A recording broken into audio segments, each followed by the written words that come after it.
Abrimos, señoras y señores, la mesa de En Perspectiva en este jueves 6 de septiembre del año 2018.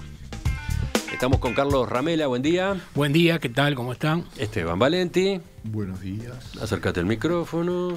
Hernán Bonilla. Buen día, Emiliano. Y Edgardo Rubianes. Hola, ¿qué tal? ¿Prontos? Vamos al primero de nuestros temas. No vamos a discutir ahora, por lo menos ahora, sobre Vergara y sus decisiones en el Banco Central. Vemos si queda eventualmente para el final.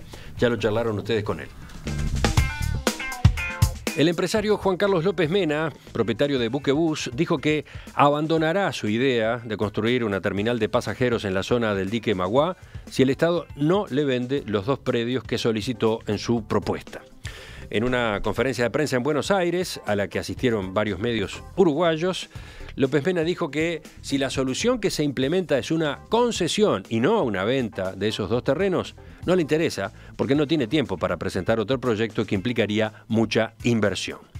El empresario sostuvo que las resistencias que está teniendo la enajenación de esos 2 padrones, una medida que ya tiene media sanción en el Senado, no son una novedad para él. Es difícil Uruguay. En Uruguay hacen esfuerzos para ser pobres, dijo. No sé por qué el Estado quiere ser dueño.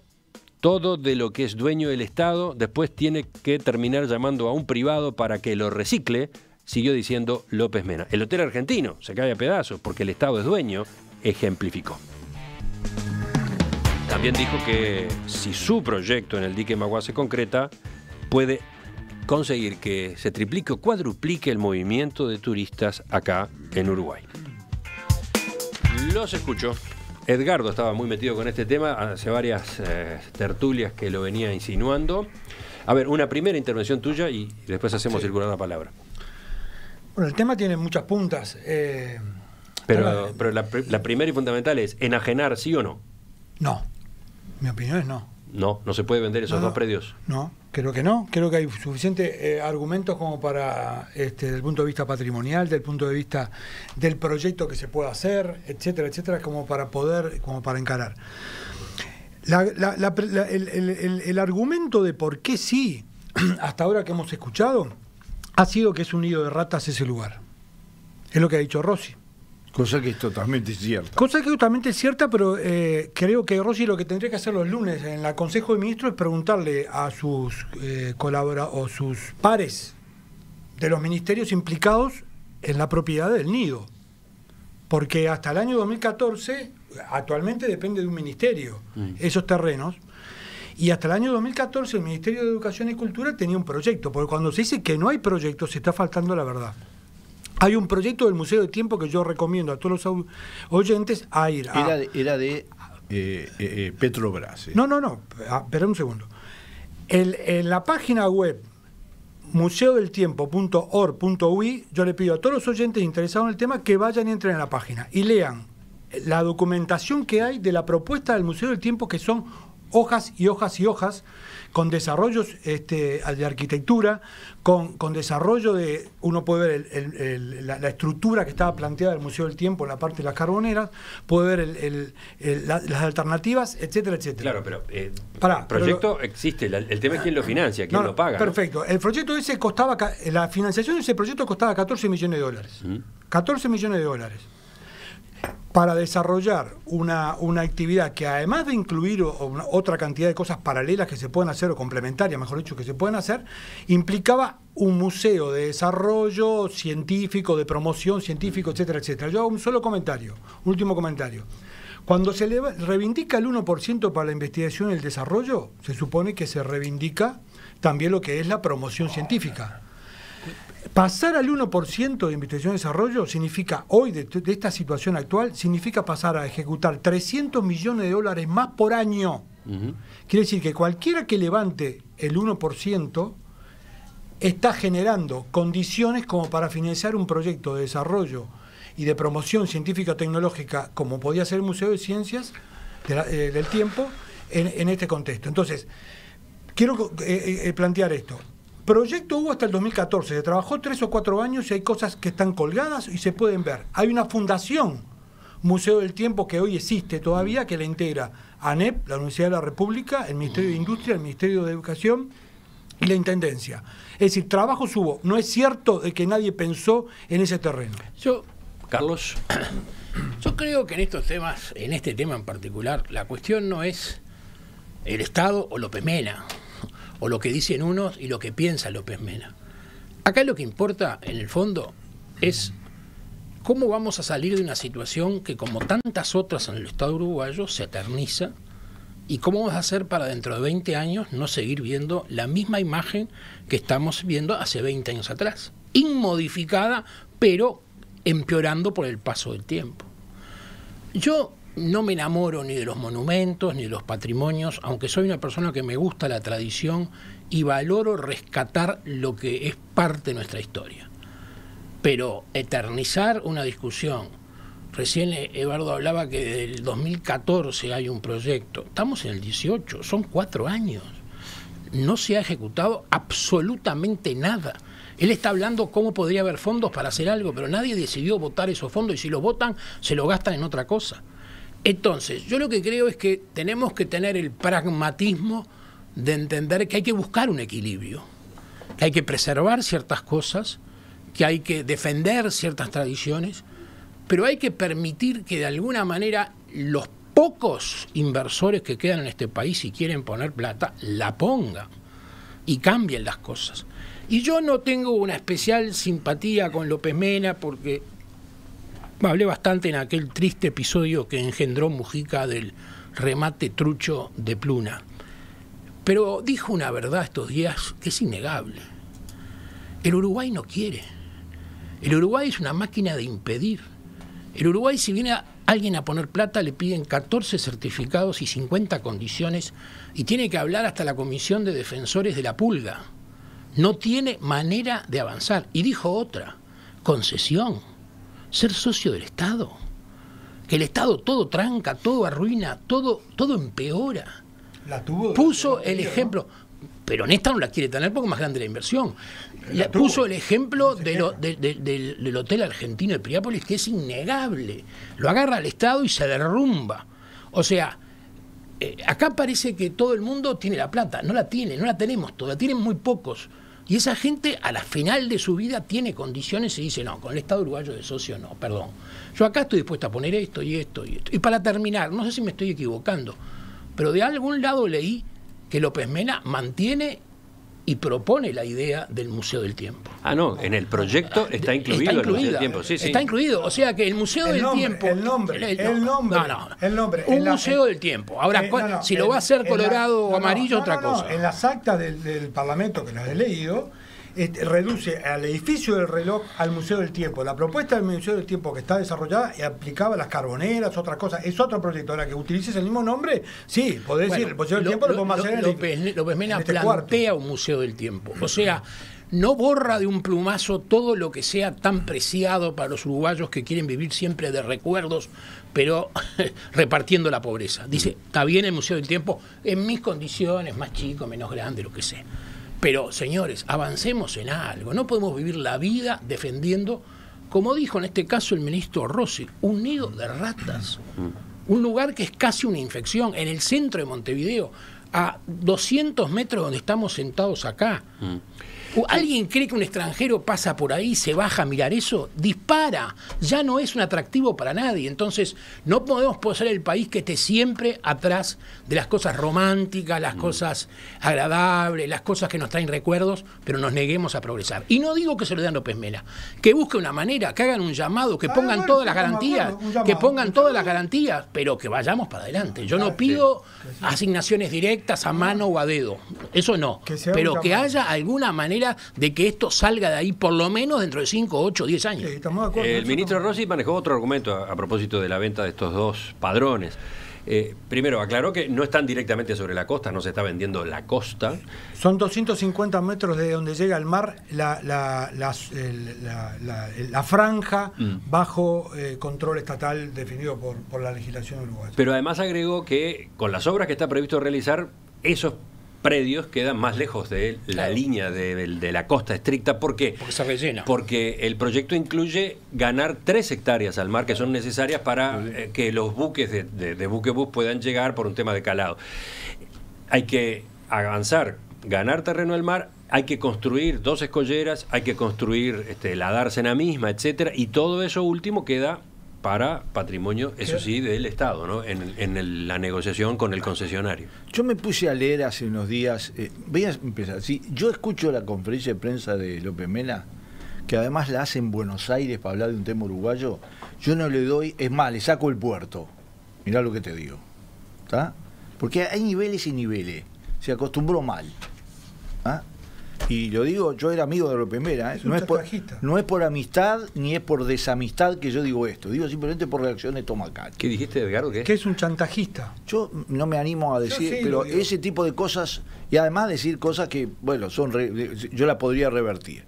Ahora, que el que quiera, primero, que hay que sacar el puerto de pasajeros de adentro de la bahía con las perspectivas que va a haber de otro puerto de contenedores, el puerto de UPM, el puerto pesquero, eso es riguroso. No hay ninguna posibilidad de que un barco de pasajeros rápido que pone 2 horas se quede 1 hora esperando que entre otro barco. Eso es inexorable. No podemos hablar de turismo. Y estamos hablando de el que mueve, nos guste o no, la mitad de los pasajeros que vienen de la Argentina los mueve Buquebus. Eso dijo en las declaraciones, pero en el Parlamento dijo el 10%. En las actas, las actas del Parlamento. Lo dijo mal, lo sabemos. A ver, Edgardo, discúlpame, todos sabemos, porque todos hemos viajado y hemos visto. Mueve la mitad de los pasajeros que vienen de la Argentina desde Colonia, una parte muy importante, y la otra parte desde Montevideo. Por eso Montevideo es la ciudad más turística del Uruguay, por la cantidad de gente que viene por ahí, porque no hay otra posibilidad. Algunos pasan de largo, pero otros no. Ahora, eso es lo que más me preocupa. Segunda cosa, leyendo el proyecto, yo estaba a favor. Después escuché todos los vecinos, etcétera, y me puse en contra. Y ahora la verdad es que tengo una gran contradicción, porque el tema de fondo es este tema de que en el puerto no sé cómo corno vamos a hacer para que lleguen los barcos, y hay una realidad. El llenado y el ganado al mar, al río, de 3 hectáreas, donde se construiría parte importante, cambia un poco la proporción porque te queda 200 y pico de metros la distancia de la propiedad fiscal, la propiedad estatal, de lo que es privado. Con una característica, este es un proyecto no es porque falte tiempo, este es un proyecto que se financia de una sola manera, porque no te lo financiás con el puerto, cobrando los derechos del puerto. La única manera es inmobiliaria. Pero el complejo incluye un hotel, incluye un centro comercial. Y eso es inmobiliario.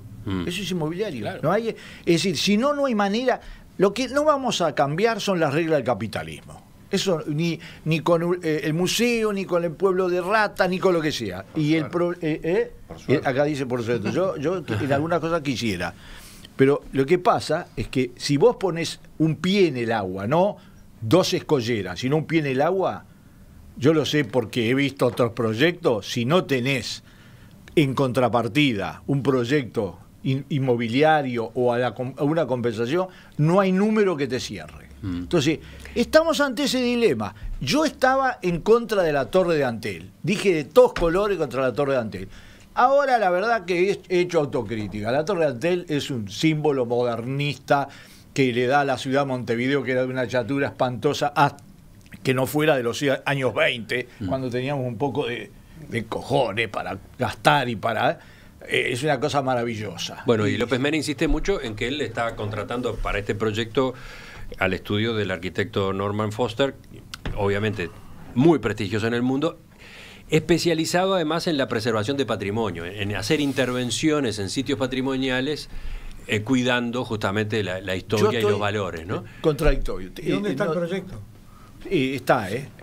Hay un bosquejo del proyecto. Es un bosquejo, no es el proyecto final. Después dijo también se que no era tampoco el proyecto, no que es fue algo que final. presentó en el Parlamento para que vieran cómo quedaría. Hernán. Yo no conozco a López Mena, creo que nunca lo saludé en mi vida. Tampoco conozco a los vecinos y las organizaciones que están en contra del proyecto. ¿No fuiste barco? Alguna vez fui a ver 9 Buquebus, sí. Pero creo que estoy de acuerdo con el planteo general que hacía Carlos, creo que lo que hay que ver es cuál es la forma en que los problemas se pueden resolver y que se puede avanzar. Y no quedarse estancado con casos como el que ha pasado con la estación central de AFE, que hace años que todos pasamos, decimos qué lástima esto, y no hay avance. Bueno, en el caso de AFE hubo temas judiciales, pero hay... Sí. Es culpa de la justicia. Sí. Demora 3.000 años para resolver el caso de Tutankamón. Bueno, pero el edificio que tenemos acá enfrente estuvo también 30 años y... Sí, pero al final se construyó. Bueno, pero no podemos demorar 30 años. 43 años. 43 años. No podemos demorar que tener esos plazos. Y cada vez menos en el mundo que vivimos. Yo creo que... respetando las normas, hay que tener... A mí en principio no me gustan las excepciones para la realización de proyectos. Creo que lo ideal sería que hubiera normas claras y estables y que las inversiones se pudieran dar en ese marco. En terrenos que son, o en este caso que se requiere algo de excepción, porque estamos hablando de un puerto de transporte, hay que buscar algún tipo de solución que implique algún tipo de excepción. Creo que hay que hacerlo, lo que decía Esteban, de que hay que buscar sacarlo del puerto por la dinámica que esperamos que tenga el puerto, ojalá que sea con la celulosa y con otras cosas, hay que sacarlo de ahí. Si es ahí, si es en Trujillo, si es donde sea, es una decisión que debe ser de las autoridades nacionales, ver dónde es el mejor lugar, pero después también darle las condiciones a un privado que haga la inversión y, como decía Carlos, no estar trancando todo el tiempo estas cosas. Si el proyecto respeta el medio ambiente, respeta las normas, a mí me da bastante lo mismo si es acá, si es en Trujillo, donde sea. Sí, esa es otra posibilidad que se ha manejado, ¿no? La de Punta Carretas, digamos, ¿no? La zona del faro de Punta Carretas. Pero hay que dejar de trancar. Trujillo, ¿tú decís que es otra? ¿Es una tercera opción? No, es el faro de Punta Carretas. El faro de Punta Carretas. Pero hay que hacer. ¿Qué pasó ahí? Es el colector, ¿no? ¿Cómo? La zona de Trujillo tiene un problema que es el colector, ¿no? No será un patrimonio histórico, pero es un problema grande y oloroso, ¿eh? Bueno. El coso ese. ¿Dónde lo pone? Otros oyentes plantean lo siguiente. Se argumenta que hay que sacar la terminal de pasajeros de buquebús del puerto porque obstaculiza, complica la operativa de carga, etcétera. Pero ¿el movimiento de los cruceros va a seguir intacto ahí? ¿Cómo se entiende? Sí, es otra cosa. Vos tenés tiempo para esperar. Una cosa es tener 3, 4 barcos por día. Frecuencias diarias. Y una cosa es un crucero durante determinados meses y demás. No tiene nada que ver. Son como 150 o 200 durante 4 o 5 meses. Pero no te cambia. Acá estamos hablando de acá estás hablando por algo se está, 1000 frecuencias por año. Por algo se está modificando para el tema de los cruceros, que se piensa hacer donde está el Ministerio de Turismo. Y también podría ser usado el muelle de buquebús. No puede porque no hay profundidad para los barcos. barcos. Pero ahí vos derivás ahí, primero la profundidad se arregla, ¿no? No, porque es piedra. Levantás cualquier cosa. Bueno, otro oyente agrega este elemento. Roberto dice, a propósito de ser socio del Estado, a propósito de vender o no vender los terrenos, hacer concesión o venta, el aeropuerto no se vendió. El aeropuerto es una concesión a un privado y funciona. Sí. ¿Por qué sí habría que vender terrenos en el caso de un puerto? Ni se hace un aeropuerto para cada empresa. Ahí la respuesta que aparentemente dio López Mena no fue solo concesión, no, fue que el proyecto está estructurado sobre la base de la venta porque requiere ingresos adicionales que vienen por otros conceptos. Y dar vuelta a toda esa estructura física y de ingeniería financiera le lleva mucho tiempo y, según dijo, mucho más inversión. A mí lo que me gustaría es que el Uruguay dejara de ser una máquina de impedir, que acá las cosas pudieran prosperar. Yo respeto todas las opiniones, los que están preocupados por el medio ambiente, por la Rambla, por los espacios públicos. Lo que no puedo creer es que pasemos décadas, años, discutiendo sobre lo mismo y que nada se puede hacer. Además, estamos en un momento que no es fácil atraer inversiones. No es fácil que venga un privado y diga, como sea que voy a conseguir la plata, voy a poner 200, 300, 400 millones de dólares. Entonces, el Uruguay no se puede dar el lujo de quedarse, no, porque yo quiero que tal cosa siga siendo histórico, aquello, tal. Puede en alguna medida, pero hay que conciliar intereses. Reitero, no digo que sea López Mena. López Mena tiene un pecado original, que es haber sido el colaborador de Mujica en la penosa estafa del remate de Pluna. Pero tampoco se le puede negar que compita, que participe de un proceso competitivo, que pueda hacer lo que tenga que hacer para ganar esa posibilidad. Nadie puede negar que, más allá de todo, López Mena creó hace muchos años ya una empresa que para muchos uruguayos es un orgullo, y con razón. Buquebus es una empresa que funciona muy bien y que hoy es una pata principal de la entrada en nuestro turismo y que da un servicio muy eficiente y muy recomendado, tanto a Colonia como a Montevideo. Bueno, en fin, se anima a un nuevo desafío. Pongamos las reglas, pongamos los controles, pongamos una actitud diligente y responsable del Estado de lo que se puede y lo que no se puede, pero no digamos siempre que no. Es el triste cuento del no. Yo creo que el tema no es decir que no. Yo estoy de acuerdo que la inversión privada tiene que existir y que es un elemento a promover. En el marco de políticas públicas claras, en el marco de programas, de proyectos que estén planteados en forma genérica y que viabilicen esa inversión privada. Pongo como el ejemplo el tema de la energía eólica, por ejemplo. Había un problema con la matriz energética, durante un tiempo se estuvo pensando en la dificultad, que en cualquier momento había un apagón por incapacidad de generar. Se generaron todo un mecanismo que viabilizó que las empresas, que los privados invirtieran, y se lo fue controlando en términos, y en un momento dijo, bueno, hasta acá llegamos porque no necesitamos más, y tienen garantizado la inversión con este procedimiento, etcétera, etcétera. Y es un proceso exitosísimo que se ha tenido. En este marco hay planteos de ordenamiento territorial y de desarrollo portuario, etcétera, que están presentes, que se han elaborado, que en ese marco se ha planteado y difundido y se han definido. Y el proyecto de López Mena no engancha con eso, aparece porque dice, porque tengo $200 o 200 millones de dólares, voy a poner 200 millones, quiero que discutan este proyecto. Y el técnico que habló en Argentina con López Mena dice, en primer momento pensamos en el puerto, pero ahora estamos pensando en la ciudad. Es una oportunidad de inversión para la ciudad, para que tenga... Pará. ¿Quién define el desarrollo de la ciudad? Lo tenemos que definir las instancias de los montevideanos, las autoridades montevideanas. Si hay un plan de ordenamiento territorial planteado, bueno, ¿en qué medida ese proyecto se engancha con ese plan de ordenamiento territorial?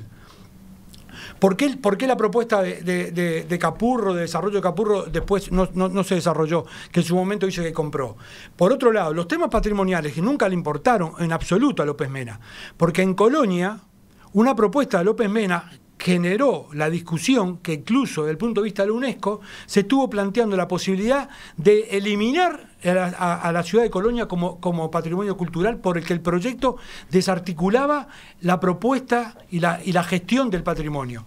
O sea, y en ese momento que había hecho una propuesta López Mena, luego fue retirada, fue rechazada, y entonces de esa manera se viabilizó la situación actual, porque quería hacer un puerto fluvial en un lugar que alteraba totalmente las condiciones patrimoniales de la ciudad de Colonia, y la definición que había hecho la UNESCO al respecto, que implicaba determinado grado de compromiso del país.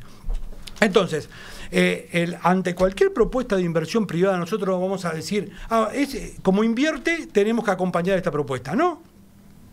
El principio general es, este es el marco donde el cual se da la inversión. Para este lugar tenemos un proyecto hasta el 2000, vayan a la página web del Museo del Tiempo, en diciembre del 2014 hay una convocatoria abierta para consultores. Lo que pasa es que después llegó Marita Muñoz y en marzo, abril del 2015 dijo, no tenemos financiación, no nos interesa, no está dentro de las prioridades. Y se acabó. Entonces digo, el cuento de siempre. Estamos en porque problema. No solamente el pobre le pasa a Marita, le pasa a todos los que quisieron hacer algo en su momento. No. Pero tiene que haber, entonces, hay definiciones que se adoptaron que son erróneas, que es esa en particular que viabiliza este otro tipo de situaciones, en el cual entonces quedamos en la contradicción nido de ratas contra shopping, hotel 5 estrellas, puerto, etcétera, afectación patrimonial de múltiples aspectos, no reconocimiento de las opiniones de los técnicos como la Facultad de Arquitectura y Diseño que se ha pronunciado, no no importancia a lo que piensan los vecinos de la zona, etcétera, etcétera, y estamos en esta situación. Sí a un proyecto de desarrollo de la zona del dique Magua y anexa al dique Magua en realidad, sí, un proyecto, abramos las posibilidades de que hayan ofertas, planteo, etcétera, y discutamos en función de eso y vinculados a definiciones globales que tome el país o que ya ha tomado y la Intendencia de Montevideo, como para que la inversión privada sea compatible con esos intereses y esas necesidades que están planteadas por los uruguayos.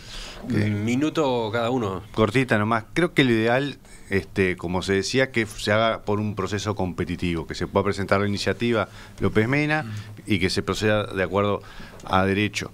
Creo que no hay que condenarlo por sus pecados previos, porque también hay inversiones que son reales y la empresa funciona. En este proyecto tampoco, Esteban tampoco le pega un codazo a Hernán cuando Hernán dice eso. Habitualmente, se vio por las cámaras. En este país, pero ¿En este país qué? a ver, si vas a condenar por el pasado, ¿sabes cuántas cosas no funcionarían? No, aparte de Bar, tampoco es el Pato Celeste, ¿no? No, hay cosas, tiene una empresa que funciona. Cuando está prófugo en captura internacional. Por eso, ¿no? Son cosas Capaz que distintas. está en Venecia con Mujica. No, volvió, porque está en Venezuela, con Maduro. Venezuela. Pero en cualquier caso, creo que ¿Cómo sí. viaja a Venezuela? El ¿no? proyecto en sí es positivo y algo de ese estilo hay que hacer. Yo reitero Tu minuto, una cosa, Esteban. acá no hay una opción nido de ratas o otra cosa. Acá hay un conjunto de problemas, todos juntos, que tienen una alternativa de solución. Será a favor, será en contra. Tampoco el Museo del Tiempo resuelve el problema que hay que sacar los barcos de la Bahía de Montevideo. La Bahía de Montevideo no puede durar de 10 años más o 5 años más, no tiene posibilidades, está estudiado por el propio puerto. Como tampoco puede estar ahí la Marina, ¿eh? Es decir, los barcos de la Marina van a tener que sacarlos para otra zona, para el puerto, para el cerro, para algún otro lugar. Entonces, lo que yo digo es, veamos todo. A ver, si vos me decís que no te alcanzan 3 hectáreas para correr, no hay que olvidarse que el río en el Uruguay llegaba hasta el Templo Inglés. Sí. Y que después Al viejo tiempo inglés, porque lo corrieron. Exactamente. Y el Uruguay tuvo una actitud que es, señores, vamos a hacer algo de fondo. Se ganó todo eso en otra época, cuando era el Uruguay A, ¿no? País de primer mundo. Sí, hay oyentes que preguntan, con este nivel de discusión que se está dando, la Rambla Sur no se hubiera hecho. No se hubiera hecho, exactamente. Porque estaba lleno de cosas medias patrimoniales, de nidos de ratas parecidos. Acá hicieron, le ganaron todos esos 400, 500 metros al mar, le metieron la única rambla del mundo de granito rojo, vamos a entendernos claro, yo no conozco otra en ningún lado del mundo, y después ahí se metió ese diquecito que sirve para arreglar la fragata, el barco escuela uruguayo, el Miranda, ¿no? Y nada más. Entonces, yo lo que digo es que busquemos una solución integrada. Porque sí también me molesta esa situación de que acá prácticamente todo pasa por un proceso tan inevitablemente eterno que termina parado. Porque así hubiera pasado también con UPM. Y UPM iba a traer las 7 plagas de Egipto. Después vino UPM, Monte del Plata, y estamos discutiendo la planta de UPM. Y hubiese pasado también con el ejemplo del aeropuerto que pusieron, porque si hubiésemos seguido la lógica que venía, nosotros lo votamos en contra. Seguíamos por licitarlo. Nosotros lo votamos en contra. Sí, acepto eso, pues te digo. Con una diferencia. Además, ese aeropuerto está hecho a un costo 5 veces superior a cualquier otro aeropuerto, porque Viñoli no es barato.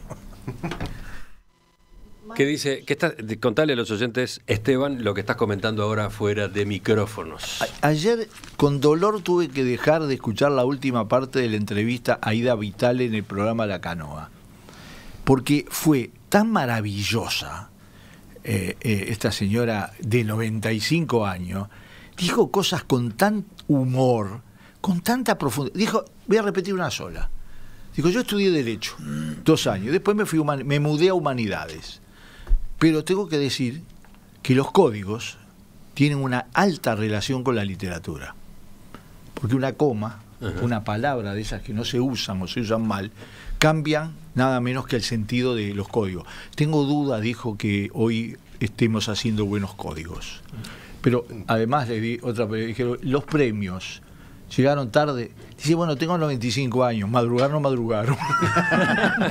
Claro, porque la entrevista tenía como disparador este nuevo premio, este nuevo reconocimiento lo habían pactado de antes. que Ida Vitale obtuvo estos días, ¿no? El premio de la Feria del Libro de Guadalajara 2018, ¿no? Que es muy Toda una prestigioso. institución. Lo tuvo nuestro amigo Fernando Butazzoni. Bueno, esta vez Ida Vitale, que sigue cosechando reconocimientos y distinciones. El año pasado, recuerdo, la entrevistamos cuando ella estuvo y nosotros estuvimos en la Feria del Libro de San José. Fue un reportaje muy disfrutable. Es genial. Ahora, es este genial. de ayer valió la pena, es, digamos, de las ventajas de los enriquecimientos que trae esta nueva propuesta de la tarde, La Canoa, el programa que conducen Diego Barnabé y Pinocho Rutén. Si se la perdieron, la pueden encontrar. Está publicada en nuestro sitio radiomundo.org. Además, tiene para mí una doble condición. Es uruguaya, pero es tana. Además está... Tiene 2 apellidos retanos.